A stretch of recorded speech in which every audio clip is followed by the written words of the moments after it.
Hi, everybody, and welcome to the Picks and Sticks podcast, a fun music podcast where four great friends talk about the music, bands, and songs that they love. I'm Moro. I'm Gordo. I'm Cecil. And I'm Huff. And this is Picks and Sticks.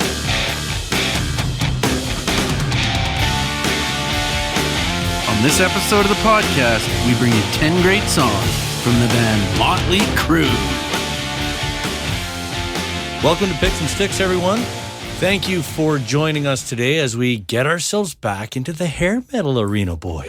Shit. Hey? Yeah. All right. Yeah, well, before I know it's hard. I just want to hit the ground running here. But before we start talking Motley Crue, I just want to circle back quickly to the summer episode. Now, Greener, shout out to Greener there. He sent in a very solid summer song list through Instagram. I don't think I'll go through the list today, just in case we do a summer songs part 2 or something. Maybe we can add those into the playlist, or maybe do something with other listeners and stuff. So for the listeners out there that do want to send in a summer song or a set of 5 or whatever, you can reach us really in one of 3 ways. Email is picksandstickspodcast@gmail.com, Instagram at picksandstickspodcast, or Twitter at Picks and Sticks 2, assuming, is that still running, more, or did you do something? Yeah. It's running. Still good? Man. Okay. It's still good. I'm still all right. I'm still above board. They're still letting me Still above board. Still let Good me job, post. man. I know it's hard. That's like a 2-week stretch or something like that you haven't broken any rules. So that's pretty solid. So yeah, Twitter is Picks and Sticks Podcast 2. So, to finish off the summer theme, if you will, like barbecue, has been a topic of discussion in past episodes. Obviously, barbecue definitely a major component of summer. And I'm going to surprise Cecil. I'm going to throw this over to him in a second. He recently appeared out of nowhere with a charcoal smoker. And this is really a great reminder that Cecil truly is greater than your average person. Most people will start, you get the charcoal smoker, you don't really know what you're doing, so you got to do something easy on your first cook, right? Like you do some chicken wings, maybe some ribs. I mean, ribs are almost impossible to screw up. Not Cece. That's not our Cece. He goes straight for the brisket. Brisket is probably one of the most difficult pieces of meat to smoke, and rumor has it that he nailed it. Well, before he answers, what's the correct time? Like, what would you smoke a brisket for, Huffman? Are we talking? Is it a 10-hour cook, or what are we doing here? Well, I mean, it depends. It depends on the size of the brisket. But generally speaking, I mean, it can be anywhere between like 12 and like 18 hours. Jesus. Some of the real big ones. Like, I think and that's the funny thing about barbecue. You cook it to doneness, right? Like, so it's not like, it's not like you do a pot roast and it's like, the pot roast is such and such a size. It's going to be done at this time, or a turkey or something. Pot With roast? a lot of the meats and stuff that you cook to temperature. Right. And like pulled pork is one of the craziest ones you'll ever do, because they'll get to an internal temperature of like 165 degrees, and then they'll hit a stall, and it'll stop at 165 degrees sometimes for like 4 hours. Like, you really have no idea. I've had people over for dinner, and we've eaten dinner at 5 o'clock, and we've eaten dinner at 9:30, 10 o'clock. I've been there for 10 o'clock. Have you been there very for? hungry. Yeah. I'm sure. And quite sauced. I love the 10 o'clock dinner. The 10 o'clock dinner is always not bad. tastes good. It does. You always seem to be extra ready for it. But so so Cecil's got the charcoal cooker. He's ready to go. It just out of nowhere. He didn't even warn us. He didn't ask our opinion on what. He just went out, did it himself, and then he goes straight into the brisket. And it took me like 8 years for me to finally get the balls to cook a brisket, because they're expensive pieces of meat. Like, if you fuck this up, that's like $70, $80, sometimes $100, $120 down the drain. So see, how did this all? I know. I heard that you absolutely nailed. I saw the pictures; they look great.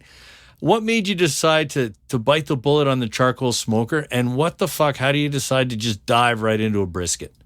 It was a gift from it was a wedding gift from my aunt. She sent it 13 years after I got married. Nice. Right on time. That is, you know what? That is awesome. Maybe that's the way wedding gifts should be. Maybe you should only get like one a year, and then you always get new shit. It's great. She waited to make sure you made it through the whatever they call it, the 7-year itch. Yeah. And then tacked on 6 more. I spent Christmas at her house in Peterborough. She ran her bed and breakfast in like a 130-year-old brick home.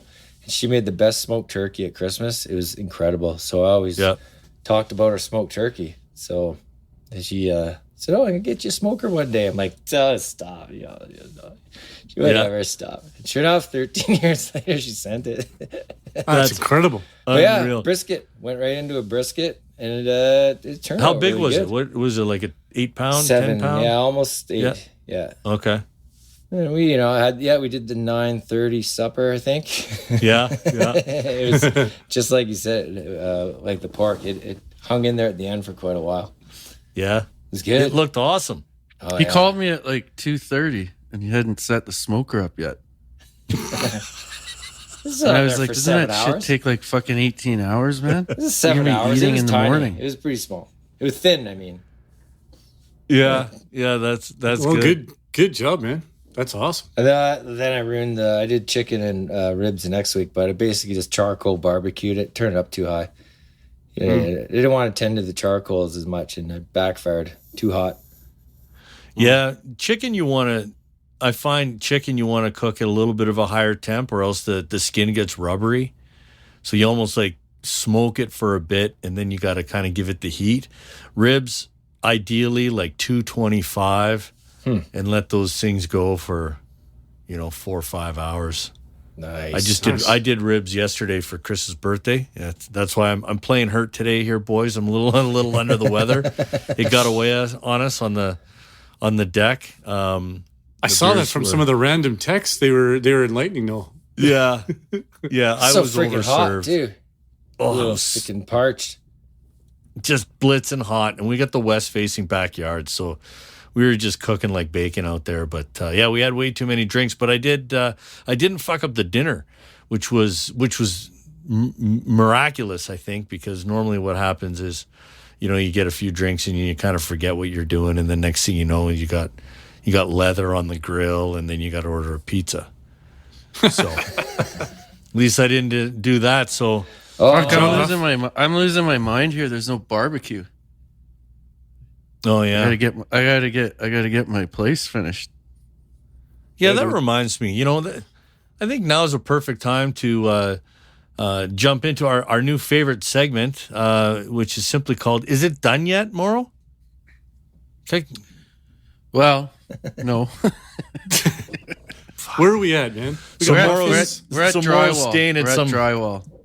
Oh, that's not bad. Oh, that's progress. So you've got no barbecue. I'd lose my I mind got without no a barbecue. barbecue in the penthouse. Yeah, that would drive me nuts. I had to order. But I did order the bistecca from Mercado. Skip the dishes. How was that? Oh, dude, it's phenomenal. I mean, you can't go wrong with it. Was it still I don't hot even when you know. got it? That's It's my like major It's complaint. like a 60-ounce ribeye. Yeah. It's like the great outdoors. What was that, the Totally. 96er or whatever the fuck The that was? old 96. The old 96er. Yeah, it was amazing.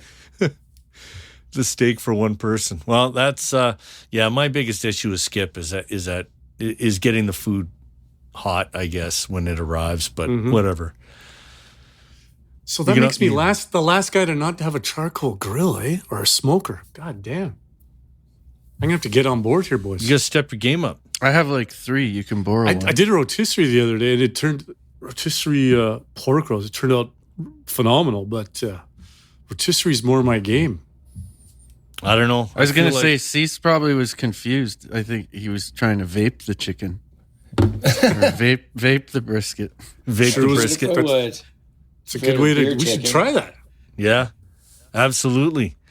All right, so I know we're all very, very excited to dive into today's artist. I mean, we've teased our hair. Well, I had to cheat. I've got the Mick Mars wig, of course. You know, Cecil dialed up the studded vest with the no shirt underneath. Gordo's gone full Tommy Lee, the no shirt, probably no pants, but he's got the high top chucks. And Moro's wearing like the tightest leather pants I've ever seen on a man. So we're ready to go here. We're talking Motley Crue. Back to the hair metal. Bastard. So I just can't wait. I can't wait. I can't wait. It is interesting going back to a band like this, and maybe we'll just jump into it. I think some of us, I saw them on the Dr. Feelgood tour, and thanks to the research team that reminded me that Tesla opened.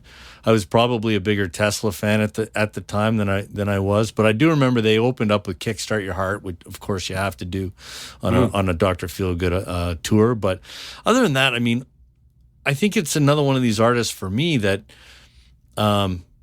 in phases, like I enjoyed the band, but honestly, I haven't even thought about Motley Crue in the past, 10, 15 years, maybe? Where are you guys at with the band?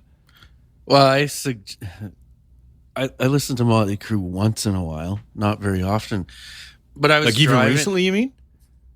Or just as a man growing recently. Up? Once in a while, you'll throw the Crue in. But I was driving down. It was a warm day. I don't know. When I had suggested it, I think it was, 2-3 weeks ago? Yep. I was driving down McLeod Trail, and I had some kind of shuffle on, and this is a funny story. Home Sweet Home comes on, and I'm like, yeah, this is awesome. And then I look over at the light, and there's this biker there with his old lady on the back, with something cranked. So I roll the window down. Home Sweet Home. Get out of here. Home Sweet Home cranked on his bike. And it was like, and I had the Home Sweet Home, and I just kind of looked over, and I was like, I didn't want to look too much because I didn't want him to shoot me, but fine, it fucking not all thumbs bikers up. are gangsters. Thumbs up. And he's listening to Home Sweet Home. Yeah, he's listening to Home Sweet Home. And then I thought, this is a sign. I got to tell the boys about this because I think we should do Motley Crue. And fuck, this band for me is just, I don't know. I got a love-hate with them. Like some of their stuff, I love it. And some of it, I absolutely can't stand. Yeah. Mm-hmm. You didn't get much pushback on. Normally, we debate bands like crazy. We can't make up our minds. We're not quite sure. It takes a while.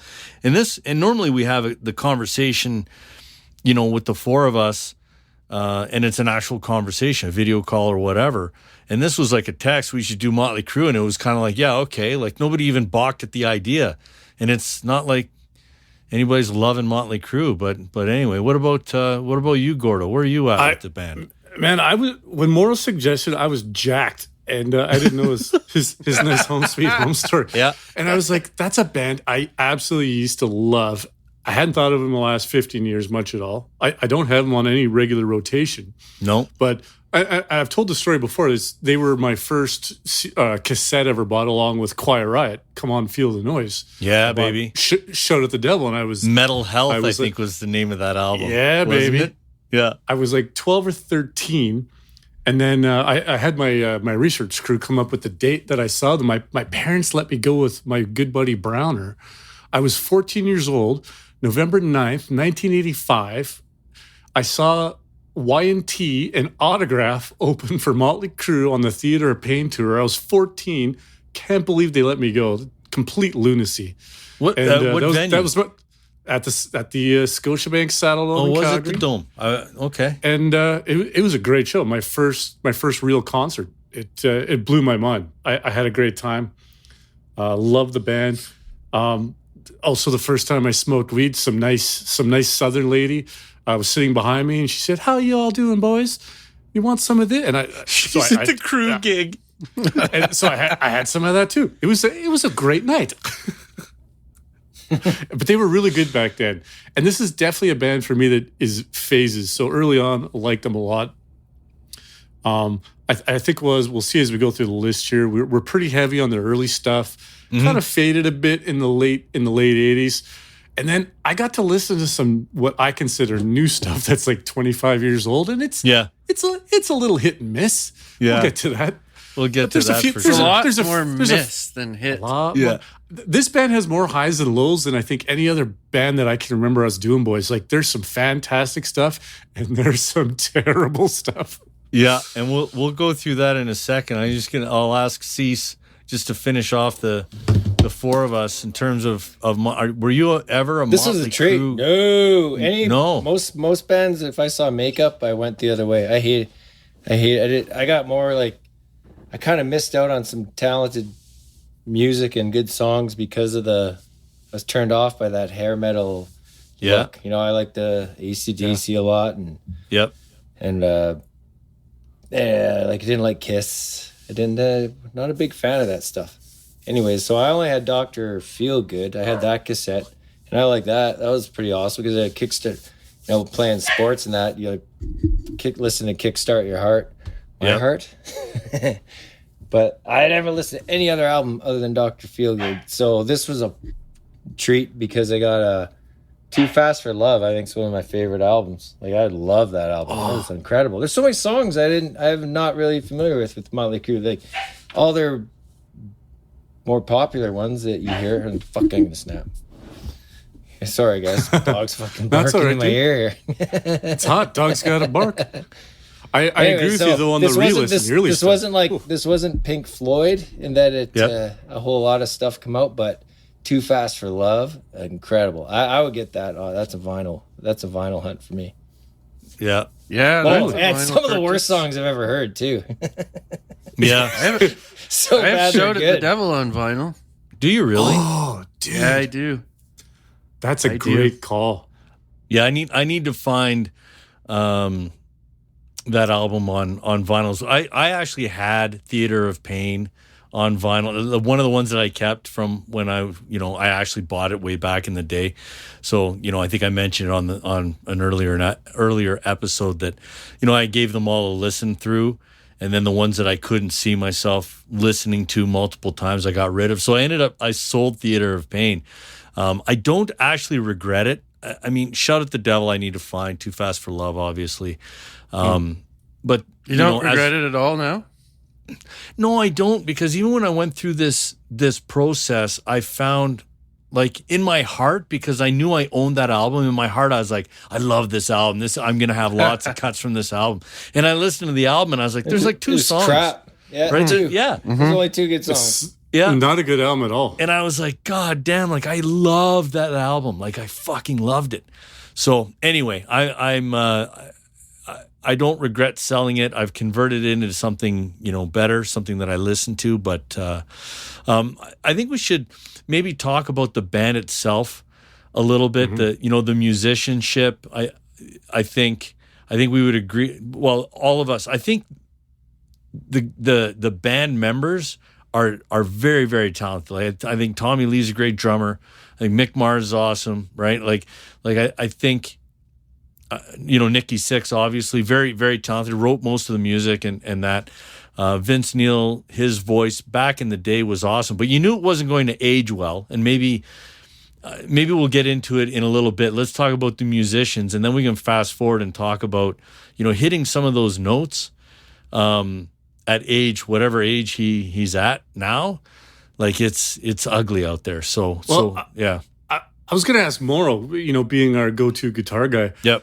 Like, on the re-listen, I don't know if I fully appreciate Mick Mars as good as I think he might be. And I don't know if I'm crazy. What do you think, Morrow? Is Mick Mars a pretty good guitar player?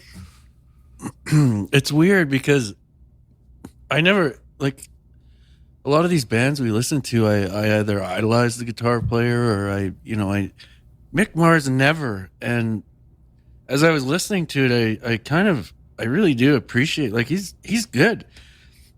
I never learned a Motley Crue song ever till about a week and a half ago. I learned Kickstart My Heart. Nice. Because I was like, fuck, that's such a good riff. Yep. And I just always liked it. But he does do some cool stuff. Like, he tunes his guitar down to D quite a bit. So you'll notice like a lot of the riffs are super heavy and you can't put your finger on it, but a lot of it is his detuning, and he's not overly flashy, but he's fucking really talented.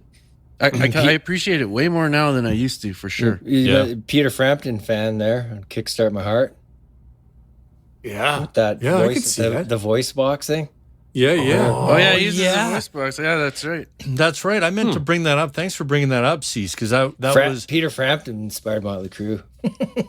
that was that was pretty cool back. It's not in the the day, kazoo. right? It's like a kazoo and it attaches Kazoo for your voice. And it's the other thing is it's a one man show as far as the guitaring goes, right? Like it's just him. There's never any other guy playing. Yeah. I never paid attention to Motley Crue ever, but I'm really impressed with the kind of raunchy, raw riffs, but good. Mick Mars I thought it was great. I thought Tommy Lee was the only talented one, which sounds, I don't know if it's ironic or strange that he's the most talented musician. He's a good drummer, isn't he? Yeah. Or no? Is he just good? Is there anybody plays that upside hits, down? Anybody that hits the drums fucking harder than him? Like it's like he's smashing the shit out of him. He's like top 10 heavy hitting motherfucker. Absolutely. Yeah. He hits the ladies harder than anyone too. He was one of the first drummers I really liked. That's right. That is also true. But I really noticed on his first two albums, that Shout the Devil and Too Fast for Love, like how good Tommy Lee is. Like I didn't give him enough credit. He was really young. Yeah. Like he's like 19 or 20, 21, and he is just drumming so good on those albums. I'd put him against anyone of that era, like Alex Van Halen and other contemporaries. Like Tommy Lee's a really good drummer. He's really good. Bangs him hard, eh? Yeah, he does, and he's got him super hard. And he's he's got the world's biggest cowbell on that first album. I don't know if that like was three mics on that thing, right? Right, clunk, clunk, clunk, clunk, clunk, clunk. Like it is like. It's like a fucking battleship he's hitting the side of. So it sounds like the cowbell is in my, like beside my ear and somebody's hitting it. Like the, Will Ferrell from SNL walking around and just hammering that thing beside me. Like it is, there's a couple of those songs when the cowbell comes in, it is so hot in the mix. It's unbelievable. It cracks me up every time I hear it. It's startling the first time you hear it. Clunk, you're like, holy shit. Did I hit something? If you're driving, to run over something? Yeah. Yeah, like in Live Wire, it sounds like he can't make up his mind what to do with him in those pauses. They're really awesome, but it's like he's like, doot, doot.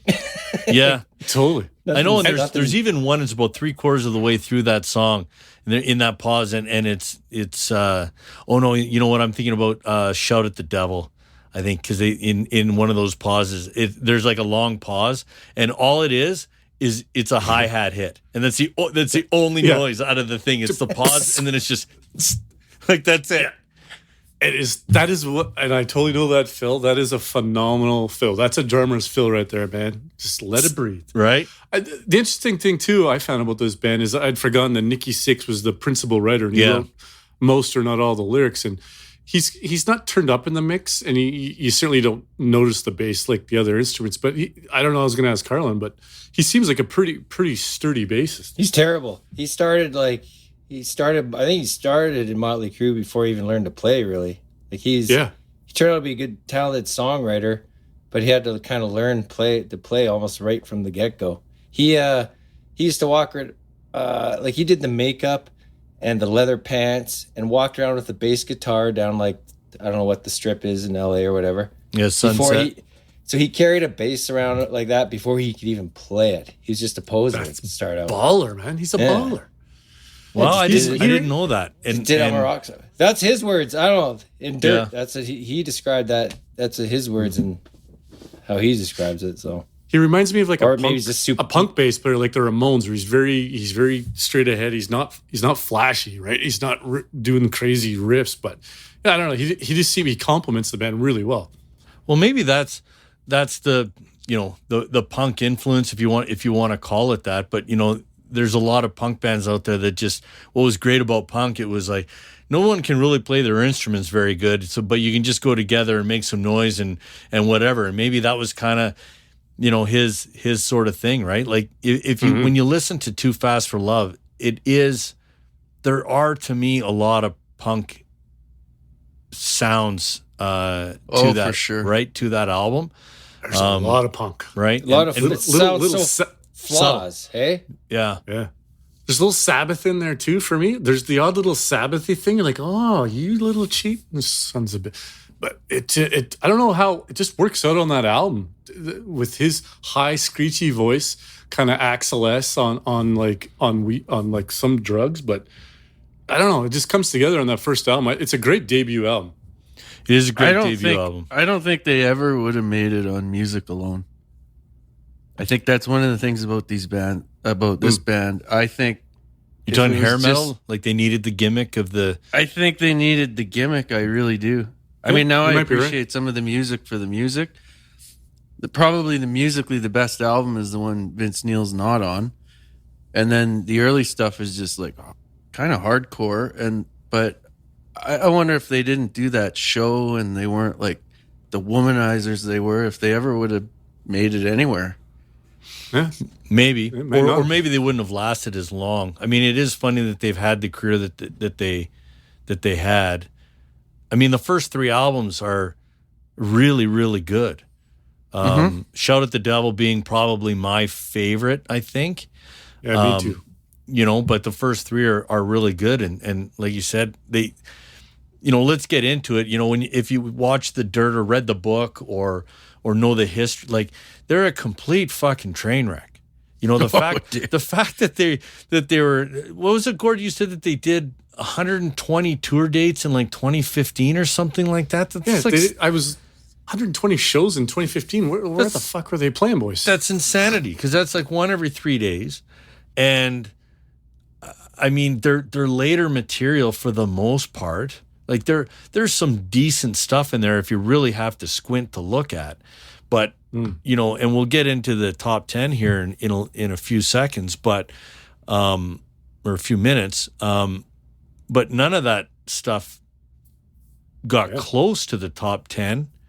There's nothing there. If you took out their first 3 albums and looked at the catalog after that, I'm not so sure that you'd even know the name of the band. I think we can agree Grunge they came totally around and put an end to all the fun. It's true. I think we can agree they maximize their talents. Like, they are not the most talented band, but they write some very catchy, memorable stuff. And I don't know how they did it. There's not a lot of bands like it. I hate to compare them to the Ramones, but that's who I think of, like guys that weren't the most skilled guys, but they just were able to write memorable, good songs.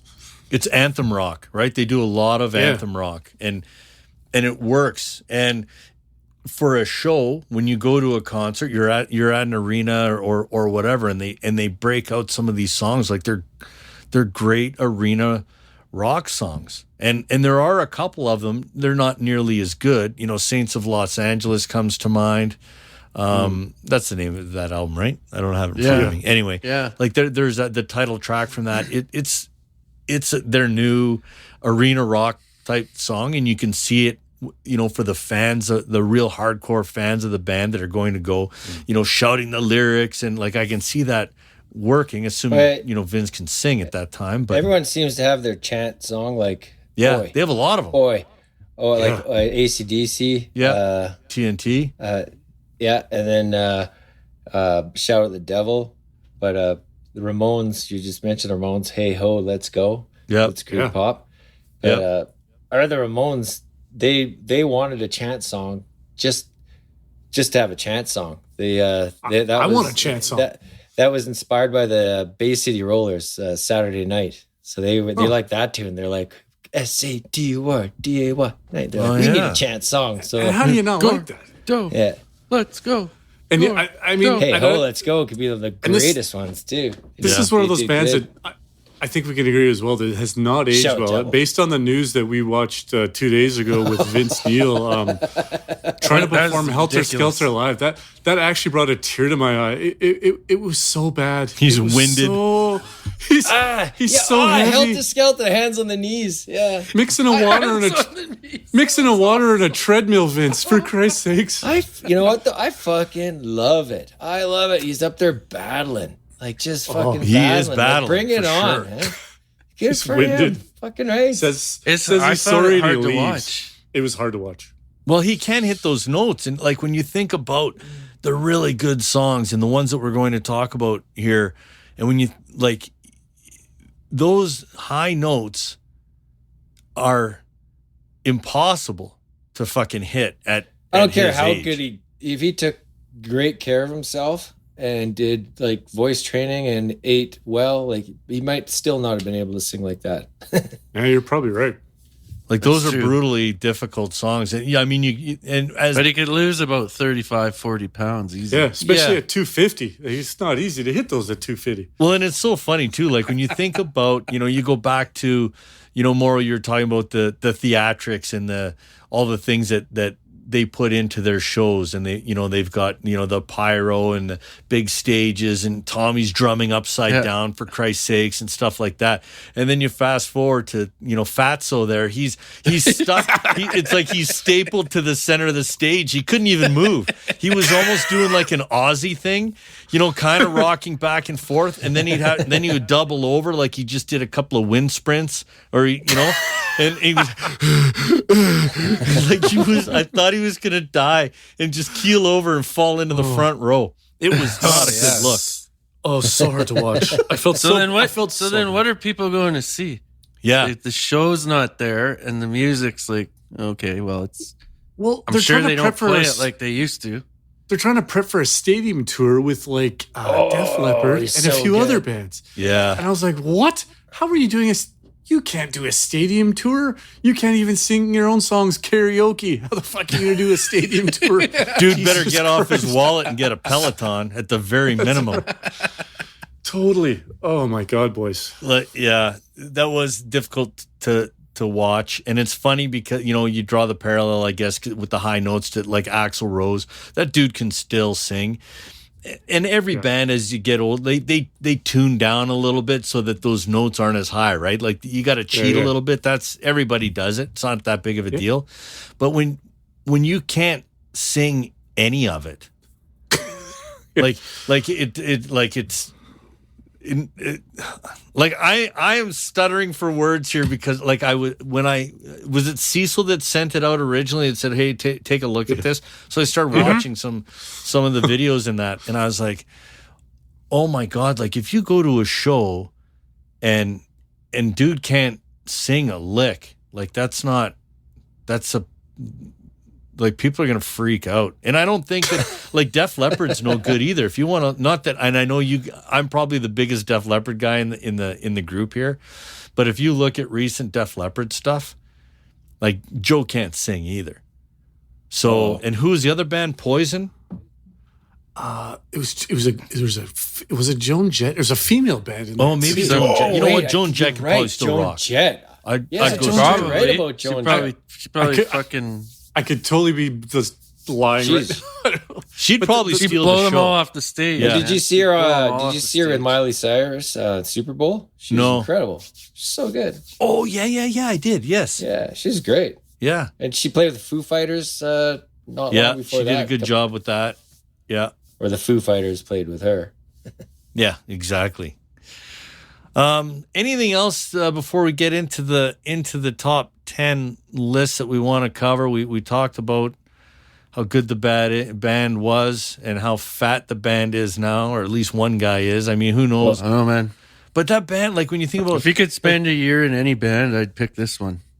My God. Yeah. Well, back in the day, it was certainly eventful, right? Like guys quitting, guys getting kicked out of the band.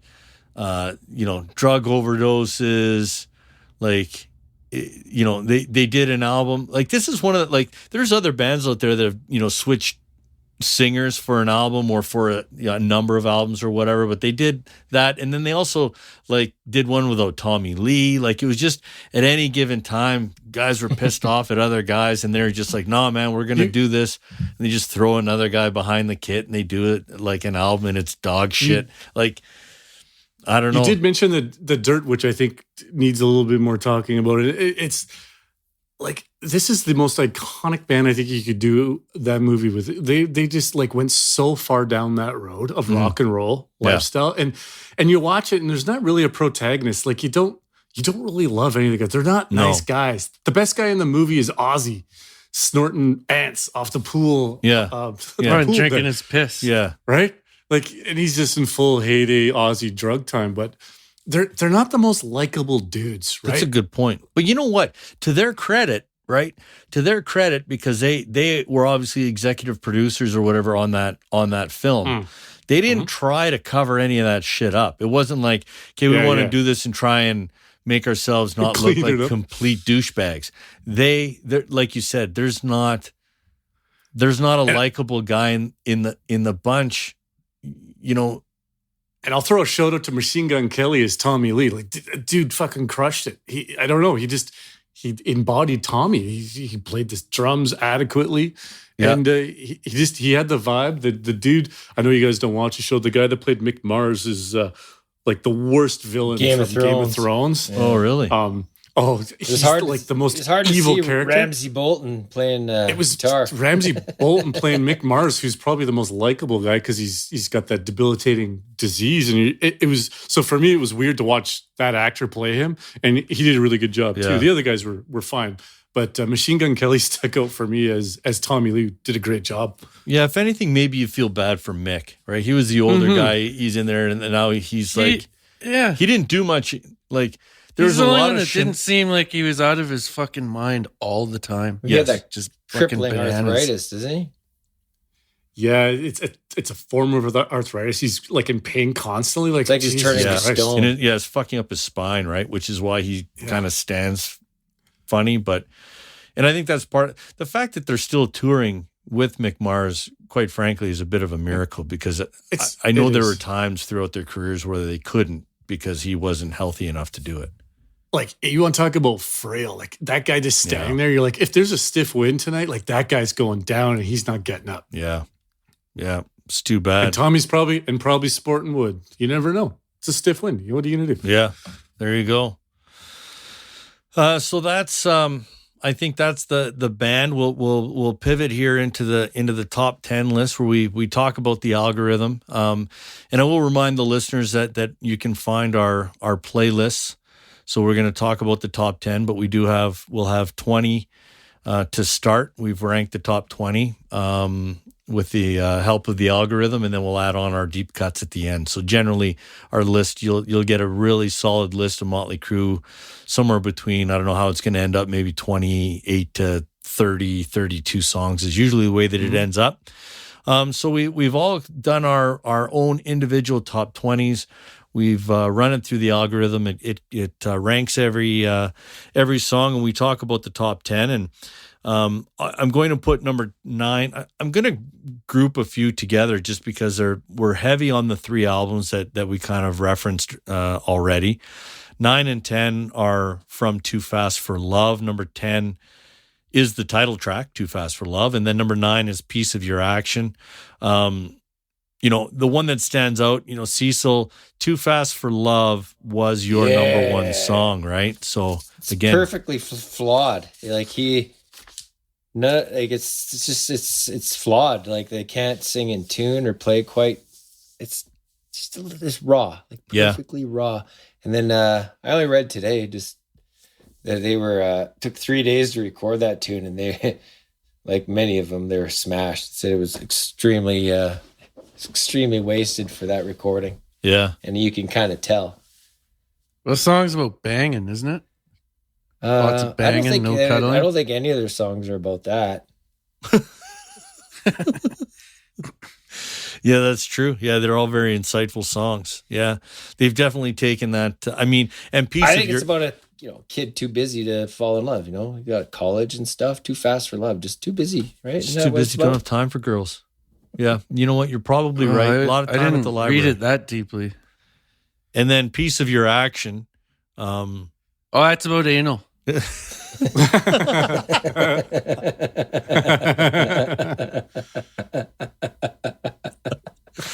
Tight action, rear traction. Come on. Yeah, probably. They won't admit it, but it is. Anyway. All right. Well, maybe it is. I didn't.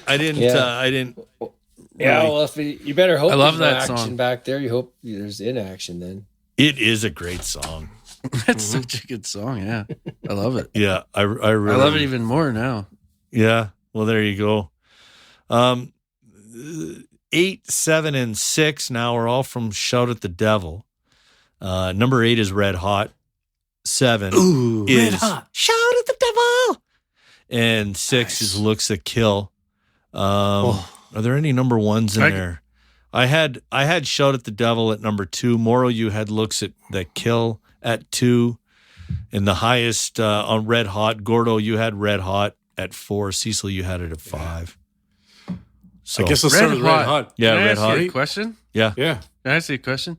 It reminds me of it must have been an influence like Judas Priest. Like it's totally got a Judas Priest. It does. Vocals, guitar solo, yeah, like all yeah. everything to me was like I was like, oh, it's a great song and it's like sounds like Judas Priest. I never thought of that. Yeah. It's a good call. Yeah. Oh, That's the kind of insight we're looking for here, Moro. Once again, that's great. You're getting what you're towing the paid line. for. Yeah, I got The, AIC beside Uncle Jack, but Uncle Jack didn't make the list. No. We afraid can not. talk about that in the deep cuts portion. Red Hot though. What's the that double song bass- about? The The double, bass. intro. Yeah. The double bass intro to Red Hot is, I think we got to give a special shout out to Tommy. Well, all right. Like it's a great song live, right? He's just hitting it. Yeah. It's a great song. It's a great song. Great tune. Great tune. Great. That gets the official Picks and Sticks. Great tune moniker. Great tune. Yeah, that gets the designation. Shout at the Devil, title track from the album. I've got it at number 2 on my personal list. I don't listen to a lot of Motley Crue. I didn't have any Motley Crue.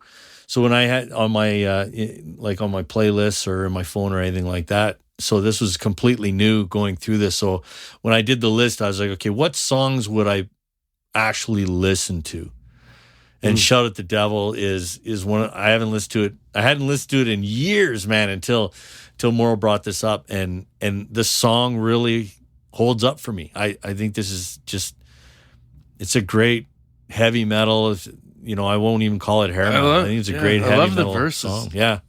The verses are so good, and I don't know, And the drumming's tremendous. Like, you said, Gordy, he lets it breathe. He doesn't overplay it. I think it's a well done track. You're right. Great drumming on this song. Right. Bump, bump. Like, Really good. So The fills and the timing of it. The way that they let that breathe, like you said. Like it's not. We talked about that one fill Tommy Lee does where there's the break and he just does the hi-hat. Yep. Yeah. And it's just perfect. It's just so good. Yeah. Yeah. And then looks good lyrics too. awesome. Mm-hmm. Nikki Sixx, again, dude comes through. Looks at Kill was actually Moro, you had it number 2, Gord had it number 3, so Looks at Kill was a big one too. They took a lot of shit on this album during this time because they were, looked at as like devil worshippers and all that shit in the 80s. But the song is literally called "Shout at the Devil," not "Shout with the Devil," right? And Looks at Kill, I thought Looks at Kill is just a great riff. Yeah, the lyrics are good as well, but if you just the riff alone, I just love that song. It's a good riff for sure. It's about hot chicks getting their way. Shout with the devil. Well, that's the truth, right? Yeah, shout with the devil. Yeah. Doesn't have the same ring. I thought we were talking about Looks at Kill. We were talking Well, about I was. Oh, okay. I'm trying to follow That along. looks at Kill is like heavy on all fronts. The drumming's heavy, the guitaring's heavy, everything's heavy. It's one of their heavier songs. Yeah, and the chant too, right? It's got that. She's got the looks at Kill. Right. Damn it. As a live She's song, got- right? Yeah. The Picks and Easy to Sticks chant. boys, front row, just singing along, the fists Shout in the at the- air, Yeah, Shout Or- at the Devil and Looks at Kill are both like arena tunes. right? Oh, yeah. They're Where you really just good at repeat- it. When you They probably think play about it. those songs for 20 minutes of the concert Yeah, Totally. while the crowd sings it. Yeah, yeah. absolutely. As we get into the top 5, we're going to go back to Too Fast for Love, the album, Livewire, which is, I have to say it. It's a great fucking tune. Like, And, and Moro's number 1. This is Moro's number 1 song, and it, they play it so much in the movie, right? That's kind of one of those songs that the more when I was watching the movie, the more I started to love the song. And I was like, man, this really is. And again, I think it's a really great live track. Mm-hmm. I think this one grows on you too. Cause for me, at least, I've heard it a million times, but it's not my favorite song. But you're right. As they play it through the movie, by the end, you're like, live wire! Like you're singing along, you're like, what's happening? Like by the end of it, you're like, I fucking love this tune. It's on the list. Totally. That's exactly. Cowbell and the changes too. Oh, cowbell fills are hard to pull off correctly. Tommy Lee, cowbell fills. You've done your homework. It's true. Cowbell fill master. There's no one that can rock a cowbell fill like Tommy Lee. Very few can. Very few. And it's kind of. Go ahead. I was just gonna say it's actually quite a loosey tune. Like it's not. They don't play it very tight. That's where I feel like they get the little bit of the punk rock feel to it. You know, because it's sort of loose. It's super groovy. Yeah. Good call. Yeah, indeed. Reminds me of Stone Cold Crazy a little bit. I don't know why. Stone Cold. Yeah, maybe. Yeah, I can see that. The Queen version? Probably the Metallica one. Metallica version? Shout out to the Livewire Club, though. Okay, some good bands there. That's true, too. Homage to a great rock bar. Yeah, I probably should have had this higher on my list just for that, for the amount of money I spent at the Livewire bar. That's what we should do. And we should open a hair metal bar. Are we bringing back hair metal? City Limits. And go bankrupt? Well, we can't just be hair metal. It's got to be other metal, too. Okay. All right. Let's talk about this offline. Just play power ballads all the time, be a success. Yeah. Yeah, that's true. That's true. Power ballad bar. Power ballad bar. That'd be unbelievable. Just any band goes on stage and plays anything but a power ballad, you just fucking cut them. And the Crue probably doesn't get enough credit for the amount of stripper songs they have too. Like there's a tremendous amount of stripper songs. They do. Yeah, they really do. But and there's a few that come to mind. But number 4. Oh, did you see the James? I saw James Hetfield quote. He said it was a Motley Crue quote. I don't know it exactly, but he said, we thought we saw a bunch of hookers, but then we realized it was Motley Crue. Yeah, I don't think they liked each other, right? Metallica was the anti-hair metal. And they were kind of running playing gigs through the same circuits at that time. Number 4 on the official list, Gordo, my man. Oh yes, Too Young to Fall in Love from the album Shout at the Devil. This is interesting because Gordo had it number 1 on his list. Morrow had it at 4. I had it 8. So we all had it in the top 10, and it didn't make Cease's list, which I thought was interesting. But Too Young to Fall in Love. That's your jam, bud. It is. I implore the listeners right now to pause the podcast. I don't say this often. Pause the podcast. Go to YouTube and watch the video. This is 80s sensational video at its best. It is. They're are they in China? Are they in Japan? There's ninjas or samurais. I don't even know what's happening, but they're fighting some Asian warriors for some chick. And once they see her at the end, they decide she's not hot enough, and they just wave their hands and walk away. Nikki Sixx gets extra marks for punching a sword-wielding lady right in the face, like square in the mouth, with the worst sounding sound effects I've ever heard. But this video is absolutely perfect for Motley Crue, and a great tribute to the 80s. It encapsulates the whole works, eh? It's just fantastic, and it's a great tune. How did I never see this? I'm a Much Music junkie. Oh my God. I don't think I've ever seen it either. Now that we're back and we've enjoyed the video, yeah, everyone can safely rank this one higher on their list. I think Carlin's watching it right now. I'm gonna have to watch it. It is quite frankly amazing, and it is in my top 3 videos of all time. Special marks. Really? Okay. Yes. Okay. So Number 3 is interesting because this is the first entry in the top 10 from Dr. Feelgood, and actually the only entry from Dr. Feelgood. Kickstart My Heart. Again, there's that riff that Morrow talked about. He's ready to play it. He's learned it. Again, like, this is a great arena rock song, and it's awesome. Like, it's a really, really strong song. I wonder if they wrote these songs for that purpose. You always wonder about that, or if they just wrote it and it was a great song to them and it just happened to be a great arena tune. I don't know. Well, this song's about Nikki Sixx dying, is it not? That's where it was born. Lyrically, I have a hard time connecting the dots on, but I think the whole Kickstart My Heart thing, it was from his overdose.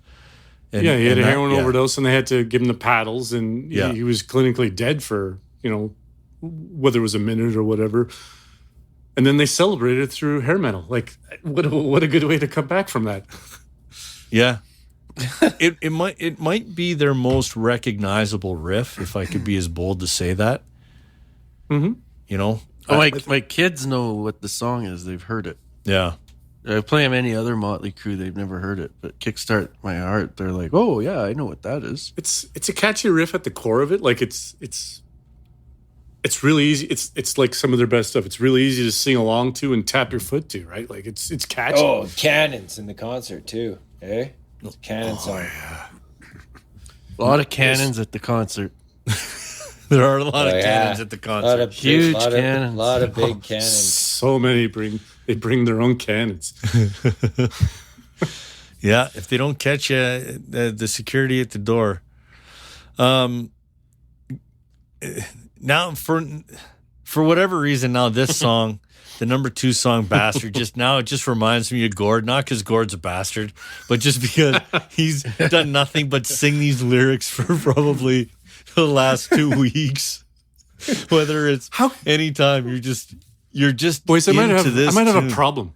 I can't stop singing this. I'm at work and I'm just going, bastard. Yeah. Out go the lights, in goes my knife. Pull out his life, consider that bastard dead. Like, it is just phenomenal. Yeah. I mean, I gotta admit, I made a last minute change to my list. Did you? And put it lower down. It would have been number 1 where I had it. Oh, you fucked it all up then, Morrow. I fucked it up. Why did you move it down? I need to hear the rationale. Why you would move down. Gordo had it 2. Goes. I had it 3. Cecil had it 4. And then you went 17. I had it about 8th, and then it just sort of slipped. Really? What? Yeah, I don't know. And then I listened to it again, and I thought, geez, I made a mistake. But anyway. I like how they switch times. Well, they don't switch times, but they half time it too. So it's cooking along. Then all of a sudden, the beat drops to half, and go the lights, and then the drums kick in really heavy. Like at the core of it, it's a really well done song. I'm a little ashamed about it because it got everything that I like about a song, including that it's not that long. Yeah, that's true. It's short. It's not. I don't even think it's 3 minutes. No, I think it's like 2.5, like 2:28 or something. I don't have it in front of me. Well, let's ask Cecil, being the Crue like virgin, so to speak. The Crue bastard. Sorry? The Crue bastard. What did you like about this song? Because you had it pretty high as well, which I was glad to see. You guys shared generally my view on this great tune. I don't know. and there you have it. You can't get that kind of insight anywhere else, ladies and gentlemen. That is that is picks and sticks. Yeah, the guitaring's awesome on that song. From what I understand, though, what is it about? You probably know Gord, seeing as you're in love with it.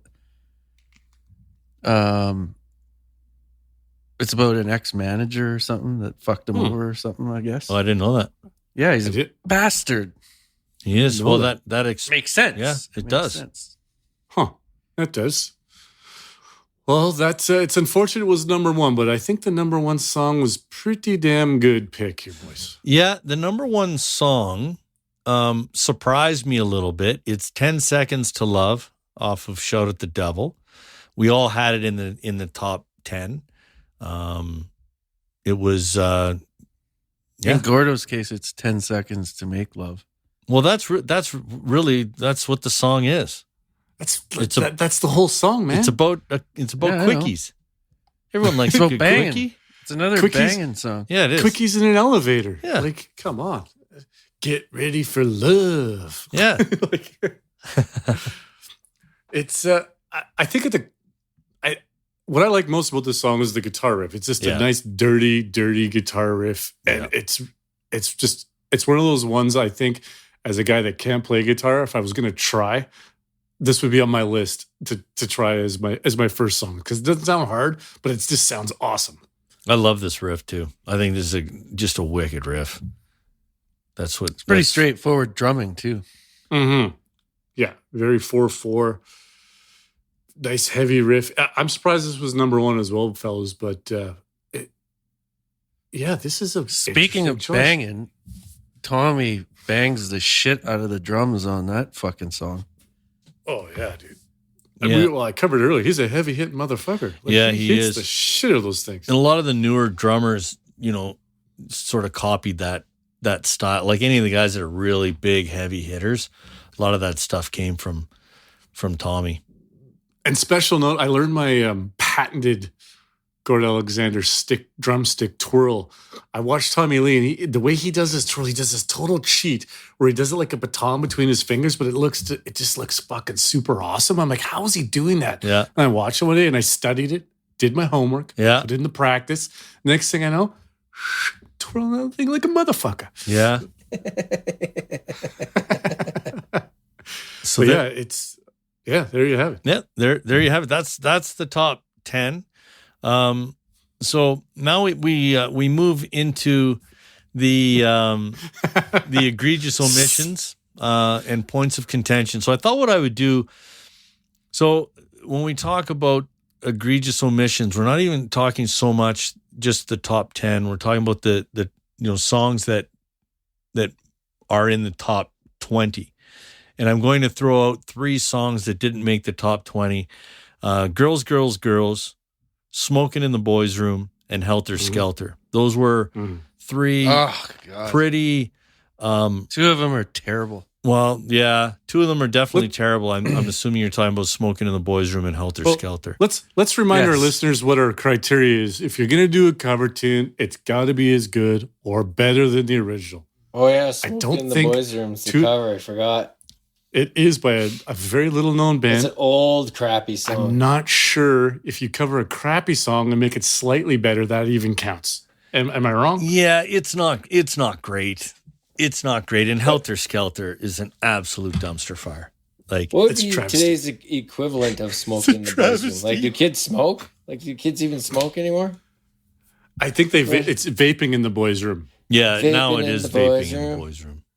And you know what? It has a special ring. Maybe we should do that. Vaping Hack in the into the boys' room. database. Yeah, maybe. Yeah, you know what? Maybe there's an opportunity there. Helter Skelter is not good, though. I agree. It's one of the weaker songs on Shout the Devil. It's probably the weakest song. It's the only song on there that I don't like. It didn't make it. Well, the 2 cover songs, Smoking in the Boys' Room and Helter Skelter, didn't make it on any of our lists anywhere. Girls, Girls, Girls did appear a couple of times, I think, towards the bottom, but obviously with the algorithm doesn't get enough points to make it onto the top 20. So I don't know. Egregious omission was Wild Side in the top 10. Should have been there. Yeah. I completely Make a case. agree. That was my number 1 song. Should have been in the top 10. Oh, yeah. And you all had a 4 number of us one. had picked it. Yeah. But it didn't. Yeah, Wild Side. Us 3 donkeys had it a little lower. Yeah, you guys had it. And thank God I had it number 1, or it wouldn't have made the top 20, and then that would have been an absolute egregious omission. I do think the intro to Wild Side is probably top 10 material. That's a nice, heavy, great intro. I don't The riff like the is follow good, through. and then the rest of the song. Oh, I got my first speeding ticket to this song going to Fawcett's house. I thought you were going to tell a good story. No. I don't have any of those kinds of stories. I haven't had anything happen really, but I did get a speeding ticket in what is that, Canyon Meadows Drive? No, Bull Bottom Trail. heading to Fawcett's house in Deer Run. I was fucking flying, and I can't help it. That's still, again, these lists aren't about their best songs. These are about our favorite songs, and that is my favorite song. It's the one song that I probably would have had if I would have remembered anything about Motley Crue. I would have had that on my phone in regular rotation. But Wild Side, that might be. I mean, it did make the top 20 eventually. It came in at number 13, but I think it probably should have been a bit higher. Yeah, you got a case there. I think that could have made the top 10 for sure. Yeah, and that was Saints the of video. Los Angeles too. What about that song? Is that an omission? Saints of Los Angeles In the top 20? I don't. Maybe not. I had never heard the song until we went through this, so I don't know if that's a recognizable song. Like if you polled 100 people and said, "Hey, who sings this song?" I don't know how many people would be able to tell you, but I do believe if you said "Girls, Girls, Girls," even non-Motley Crue fans would be able to say, "Oh yeah, I know that's a Motley Crue song."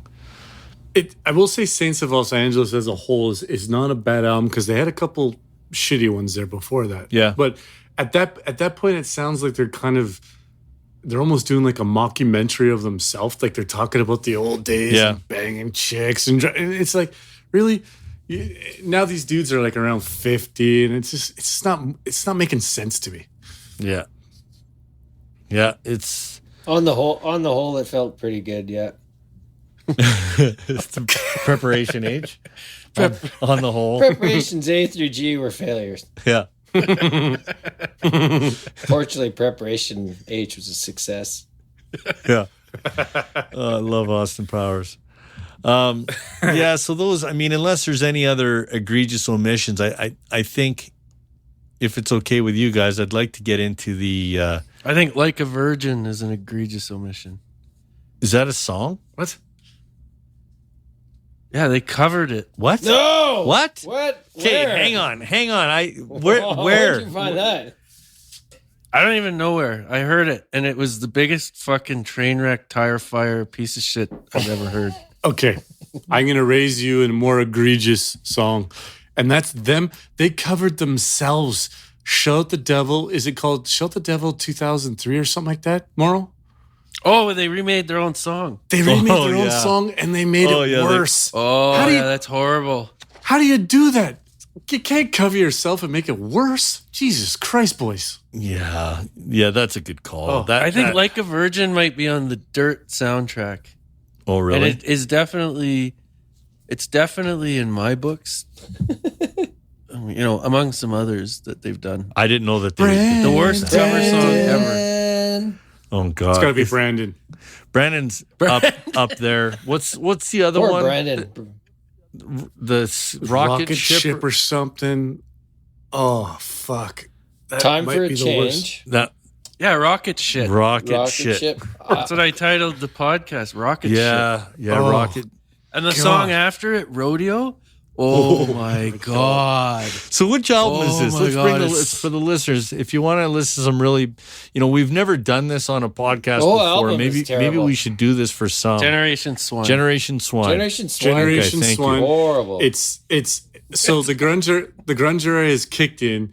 Nirvana, Soundgarden, Pearl Jam, Alice in Chains are in full swing, and they pull out Generation Swine as their answer. Yeah, what year was that? Does anyone have Oh, that in that's front of them? right. They wanna say totally it's tried to 94, be 95. more serious. They tried to get away from the misogyny. Research or team whatever tells you me call it's it, eh? 97. It's so, It was summer of 97 it's so that came shitty. out. For anybody out there damn, is it that, bad. What a nightmare. that hasn't listened to any sort of newer Crue, or you're like myself that knew the earlier stuff but hadn't listened to any of their later material, listen to Generation Swine, just because this might be the first time ever, maybe the only time ever that we should actually have a section of like worst songs, and we just listed off I think 3 of them. They're all from that album. That album is absolute disastrous. I was listening to Rodeo before the podcast, and I broke out laughing. Yeah. I was like, this can't be serious. But you know what makes me feel? I feel bad because they're successful fucking musicians and a great band, and you feel bad trashing them for shit they did. But I feel like they just made that album for no reason whatsoever. Just like, hey, let's just make an album. And that brings me to my first deep cut, boys. That is a fantastic nice transition, gentlemen. And it is actually off of that really shitty album, Generation Swine. There's a gem? One song. There is one little hit. There's gem a on gem. there, boys. Give it to me. No, there's not. Okay. I know you're not going to. I beg you to just re-listen. Give it a chance. It's Flush. And it's off Generation Swine. And if you listen to it, it completely rips off Stone Temple Pilots. And Stone Temple Pilots had a song named Plush. So Flush wasn't much of a stretch. So if you listen to that song again, imagine Stone Temple Pilots playing it, and it's way better. Really? It's the hidden gem. Okay. Yeah, and it's actually not a bad song on its own. The rest of the album is the dog weirdest shit. take I've ever heard. Listen to the that's song why and you listen. imagine Stone Temple Pilots playing it. You got it. It's a stretch. I know, boys. I like it. This is what Deep Cuts is all about. All right. I like Flush. it. Flush, I'll get. And is I'll it give a that listen. epic that you're just going with the one for the deep cuts, or have you got another?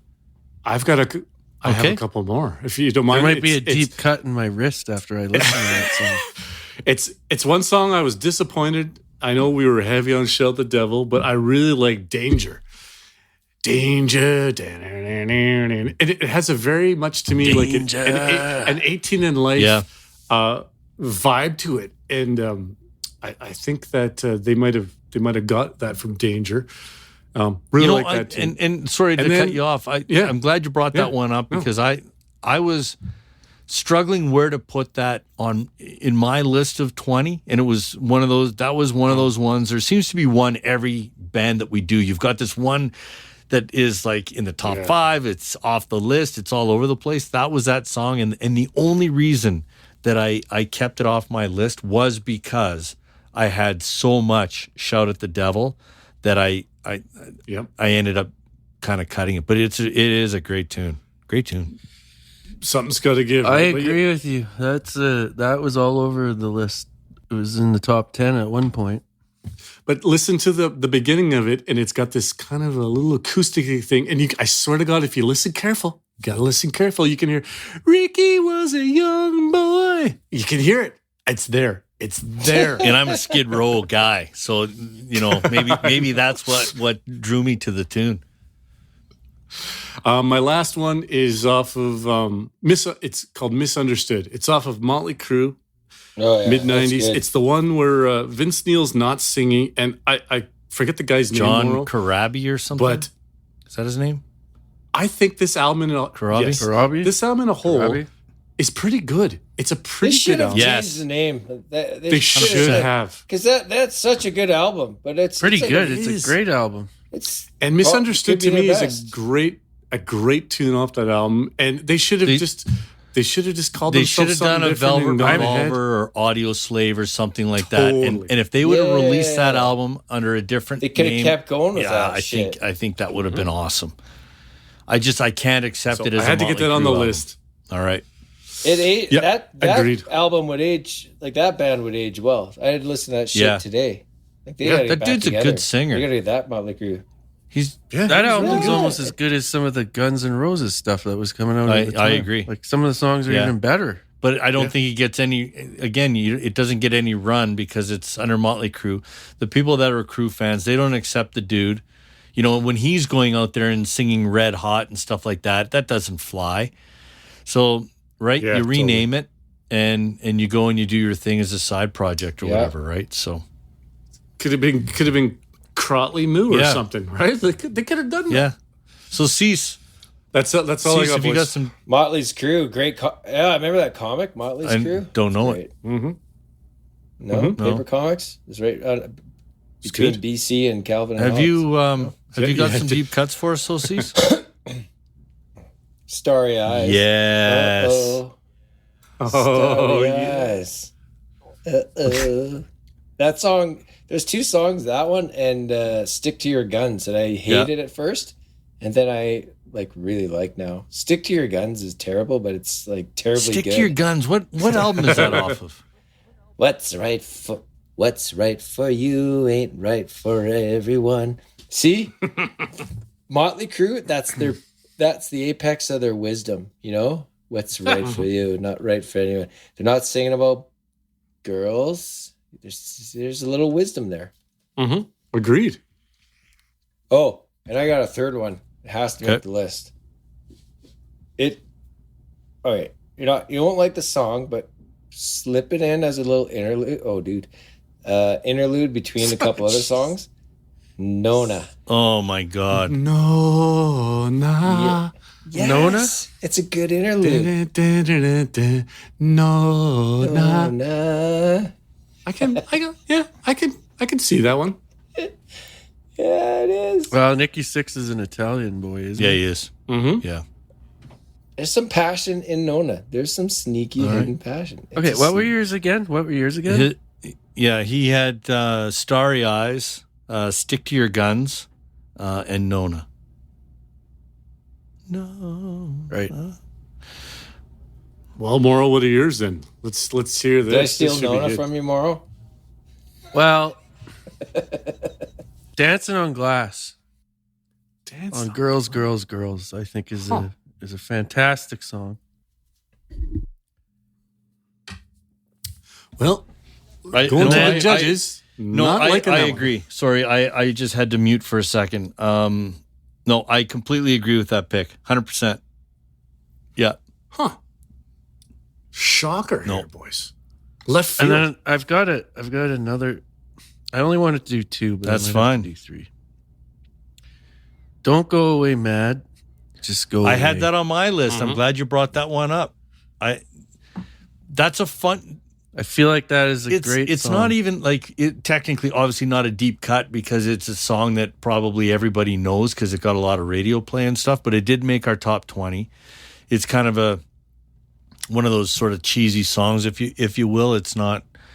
I don't know. It's a song that is way better than I thought it was. I used to think, oh God, I hate this song.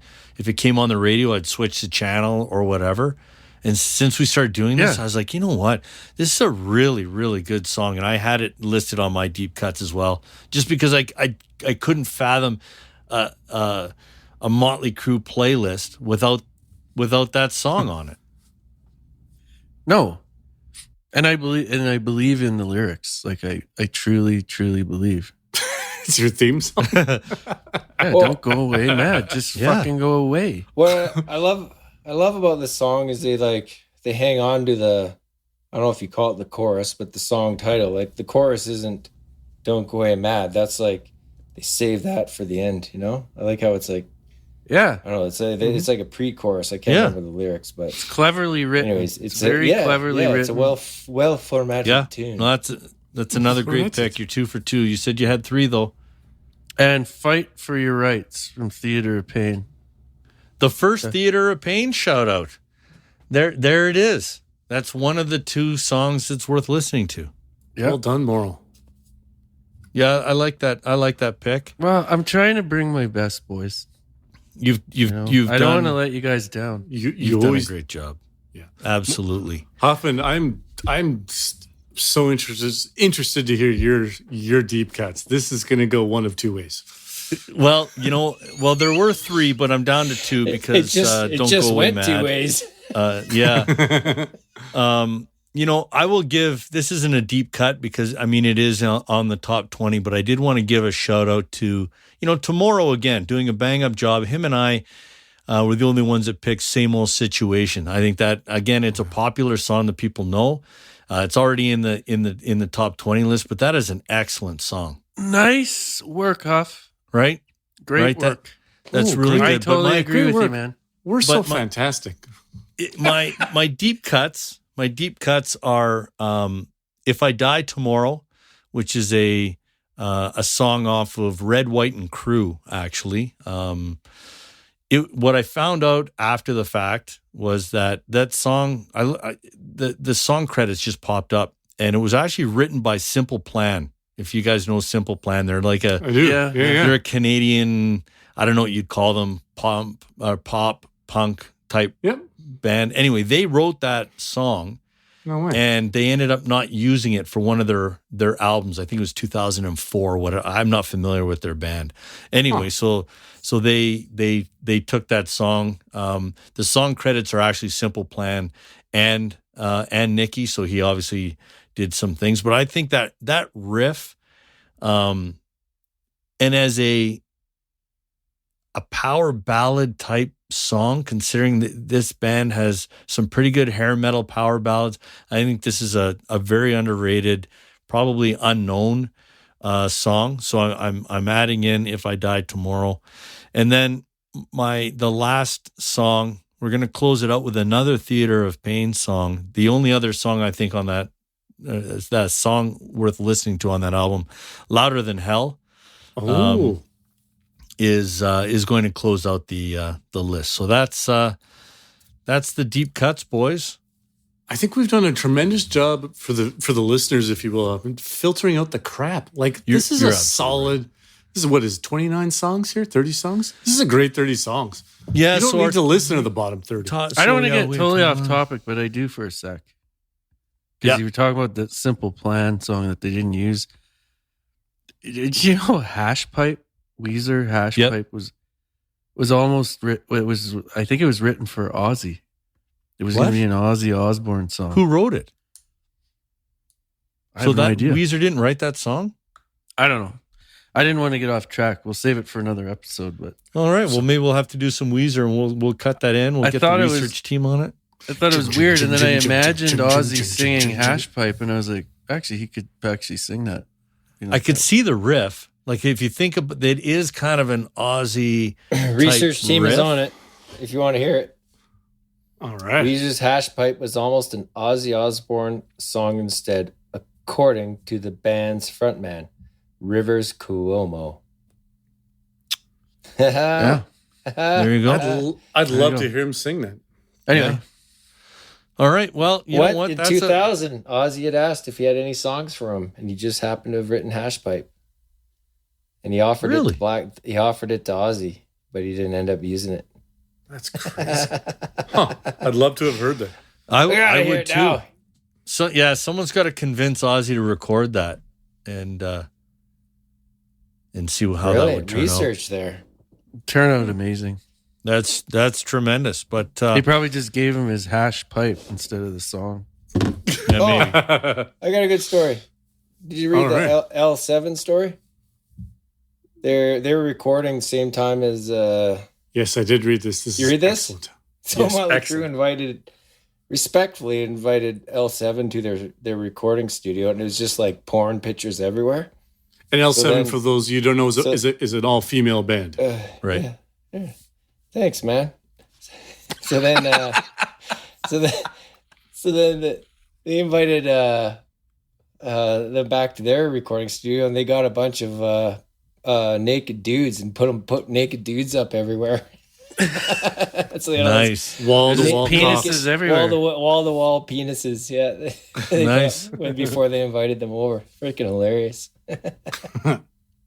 Well, yeah, I guess. Hey, it's all fair and game, or fall fair and what is it? What's the saying? How do I lightning in a bucket? Yeah. I don't know, man. Lightning in a bucket. Yeah.